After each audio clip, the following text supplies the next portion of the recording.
ജനകീയ ക്ഷേമ പദ്ധതികൾ നടപ്പാക്കാൻ ലോട്ടറി വരുമാനവും സഹായകമായെന്ന് ധനമന്ത്രി കെ.എൻ. ബാലഗോപാൽ. ലോട്ടറി വിൽപ്പനയിലൂടെ ലഭിക്കുന്ന വരുമാനം ഉപയോഗിച്ച് സംസ്ഥാനത്ത് ജനകീയ ക്ഷേമ പദ്ധതികൾ നടപ്പാക്കി. ലോട്ടറി മേഖലയെ ആശ്രയിച്ച് 1 ലക്ഷം പേർ ജീവിക്കുന്നു.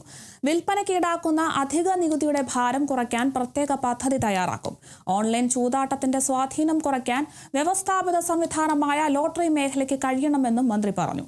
ഭാഗ്യക്കുറി ക്ഷേമനിധി അംഗങ്ങൾക്കായി സൗജന്യ ഭവന പദ്ധതിയിലൂടെ നിർമ്മിച്ച വീടുകളുടെ താക്കോൽ ദാനത്തിന്റെ സംസ്ഥാനതല ഉദ്ഘാടനം കൊല്ലം CSI കൺവെൻഷൻ സെന്ററിൽ നിർവഹിക്കുകയായിരുന്നു അദ്ദേഹം. 8 പേർക്കാണ് വീടുകളുടെ താക്കോൽ കൈമാറിയത്. ചടങ്ങിൽ M. നൌഷാദ് MLA അധ്യക്ഷനായി. സംസ്ഥാന ഭാഗ്യക്കുറി ക്ഷേമനിധി ബോർഡ് ചെയർപേഴ്സൺ TB സുബൈർ, സംസ്ഥാന കശുവണ്ടി വികസന കോർപ്പറേഷൻ ചെയർപേഴ്സൺ S. ജയമോഹൻ, ഭാഗ്യക്കുറി joint director Maya N. Pillai, ക്ഷേമനിധി ബോർഡ് അംഗങ്ങളായ VB അശോകൻ, V. ബാലൻ, ഹഫ്സൽ സുലൈമാൻ, TB ദയാനന്ദൻ, വിവിധ ലോട്ടറി തൊഴിലാളി ട്രേഡ് യൂണിയൻ പ്രതിനിധികൾ, ഭാഗ്യക്കുറി വകുപ്പ് ഉദ്യോഗസ്ഥർ തുടങ്ങിയവർ പങ്കെടുത്തു.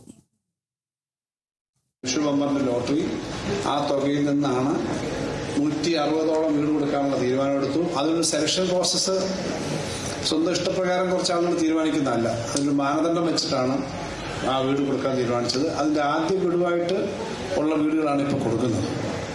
നമ്മുടെ ഈ സംസ്ഥാനത്താകെ ലോട്ടറി ഇങ്ങനൊരു സംവിധാനം തന്നെ ലോട്ടറി തൊഴിലാളികളുടെ ക്ഷേമത്തിന്, ലോട്ടറി മേഖലയെ സംബന്ധിച്ചൊക്കെയുള്ള ചർച്ചകൾ ഇതേപോലെ നടത്തുന്ന മറ്റൊരു സംസ്ഥാനമില്ല. ഈ ലോട്ടറി അടിക്കുക എന്ന് പറഞ്ഞാൽ നോട്ടടിക്കുന്ന പോലെ ഉത്തരവാദിത്തമുള്ള കാര്യമാണ്.